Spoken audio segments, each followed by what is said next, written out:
Here we go. Okay. Hello there. We are now Hello. recording. Welcome to a show which we still haven't titled yet, but we will. We We haven't have, haven't decided. we? Didn't we If we lift the lifting lid? the Was it lid, that? we're definitely going for that. That's Okay. I like it. I think lifting the lid describes perfectly the what we're The trying lid that to we do. lifted. Yeah, the way we are and what we're trying to achieve through these series of videos. Uh, my name's Zach, Hi, and I'm Mark. and welcome. Welcome, indeed. What's the magic word today that we're going to use, Zach? Well, I'm glad you asked me that actually. The magic word today is outsiders and what it feels or what it means or what it does. I guess we all know what outsiders means. We don't need to consult the Google dictionary for that one. Depends But on your perspective, but yeah, okay. yeah, I mean, I can look it up quickly, but No, no, no, let's not do no. that because we might get it completely wrong. Let's let's start with yourself then, Mark. What does the word mean to you? Yeah, okay. I think when I reflect back in time, um, belonging, some form of participation or any form of group outings, etc. I always felt that um, I never belonged, even though I wanted to. And it was quite interesting because I would always find friends. It wasn't an issue with the friends, it was whether I was actually going with the mainstream. And more often than not, I wasn't. Was it a choice? I don't know, but it just seemed to me unnatural to be, following the herd. Just couldn't seem to do it. And this has pretty much been the case throughout my life. I don't think you choose to. I think it could probably be an issue that you faced when you were growing up. As I said in the previous video, I did tend to enjoy or learn to enjoy my own space, even though I had a brother I could play with, and we did tend to play together. But generally speaking, I enjoyed more the space I had on my own. So that's how it kind of started. And even later in life, I've traveled independently and I've met people, but I've met them from my own place rather than me following others, hoping to meet, like-minded souls. So yeah, I've always been in that sort of camp, I think. Whether it's, as I say, a choice or a set of circumstances that lead to us living that path, I'm not sure. What about you, Zach? What do you think? Yeah, I mean it's an interesting word because it is exactly what it is, isn't it? You are on the outside looking in. Um, I mean, I've always felt that I was an outsider um, from an early age.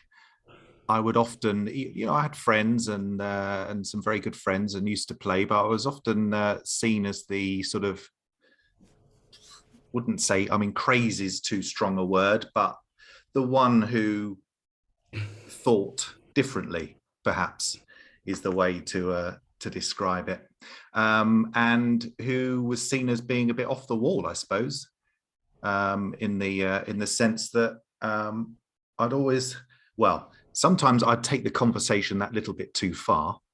And to the point where everyone clams up, but other also there are other times when actually it sort of enhanced the situation, or especially when I was a child playing games, I'd introduce some sort of element to it that sort of made the experience a little bit more magical. And I think it's the imagination, isn't it, that you let run wild in that sense.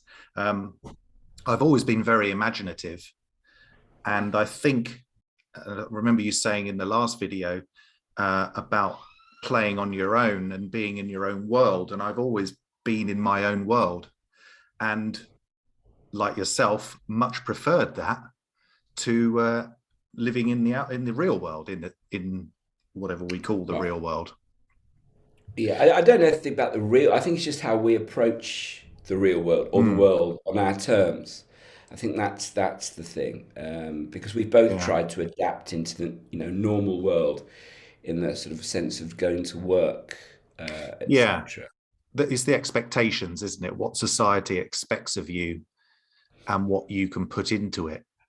Um, I mean, we all see, everyone in the world sees the world through their own unique viewpoint and their own Lens, unique yeah. perspective.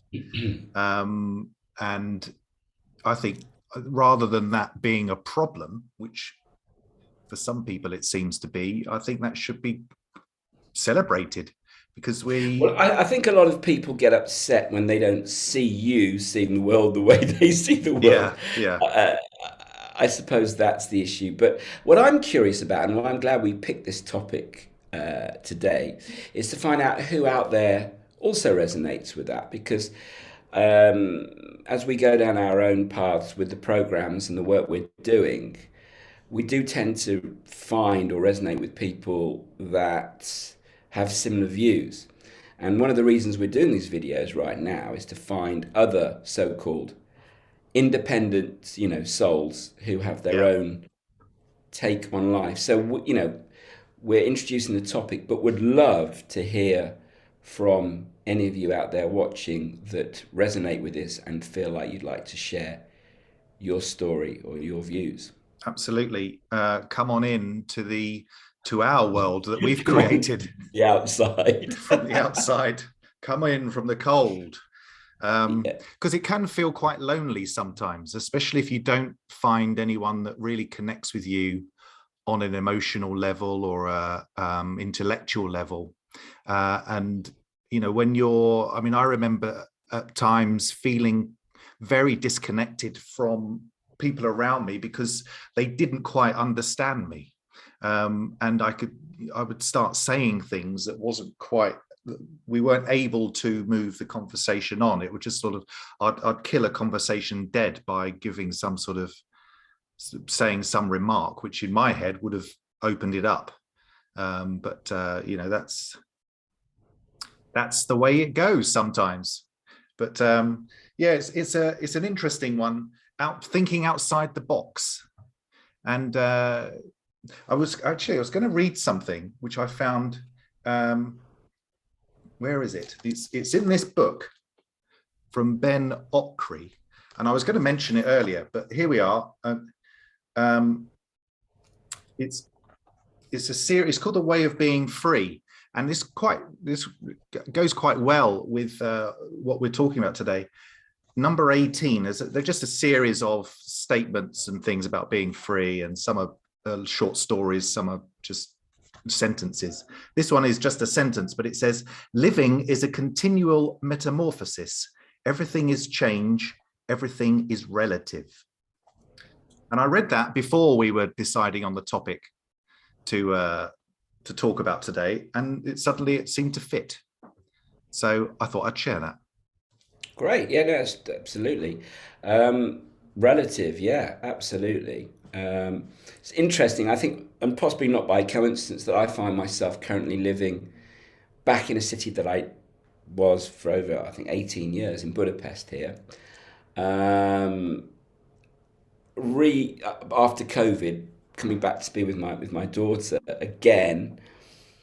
It's a bit like Hotel California. You can check out Mm. anytime you like, but you can never leave. And I find myself back here again. Whilst it's in amazing, it's a beautiful place. Yeah, But I've moved on from that, and now I've got to revisit it again from a different perspective. And again, I find myself having to start from scratch. yeah, Whilst I have a few friends around me that I can go out, from time to time with, I'm kind of back on my own again, mm. reassessing the location and what it means to me, and trying to look at it from a different perspective, in order to get the best from it rather than living in the past.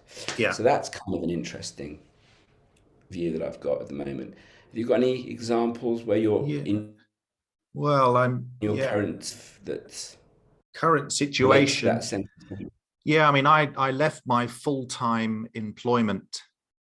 I've been unhappy for quite some time and had tried changing roles in order to sort of freshen things up, but I was very unhappy in the organization. So I took the plunge and have left. And it's interesting the perspective, because beforehand I was worried about money and could we afford this? Could we afford that?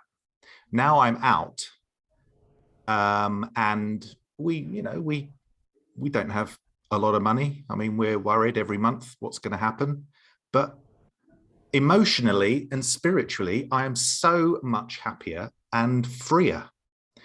And that is sort of giving me the momentum to pursue what I'm trying to pursue with all the things that I'm doing. So it's actually, I've sort of realized, I always thought when people said, oh, money doesn't, money doesn't do this, money doesn't do that. I always thought that money was the thing to happiness, But but we it's talked not. about this. Yeah, we talked Yeah. about this before. Mm. Money is irrelevant when you're starting out, Yeah, and yet we learn somehow. We become used to having it, exactly. and then Yeah. it's much more difficult to give up. To And break. the stories that I've always sort of resonated with or connected to of people that have found their calling or their Mm. way is that they followed their instincts, and it wasn't about the money, it was about doing what they wanted, and the money came afterwards. I mean, Yeah, whatever. But we've gone the other way around, and that's much more complicated as a it process, is. you see. So I think It that's our is. learning from this today. Absolutely. I think it is. And yeah, I think there's a lot we could go on. There's a lot to discuss with this one word, actually. And it will be very, very nice to hear some comments or read some Yeah, yeah. comments of what people think when Yeah, for this sure. I goes think out. we'll wait to see what response. We'll look at the Yeah. words, the keywords, but we'll come up with another one for the next video, Yeah. and and our take on things. Yeah. Lifting the lid on a global perspective of a word that fits in with being looking on the outside in. Yes, absolutely. That's where we are, because that's where we're sitting, on the outside, looking in. So Yeah. let's wrap that up for this week then. And Okay. we will come back with another word next time. Okay. Cool. Right. Okay. See you at the next video. Take care.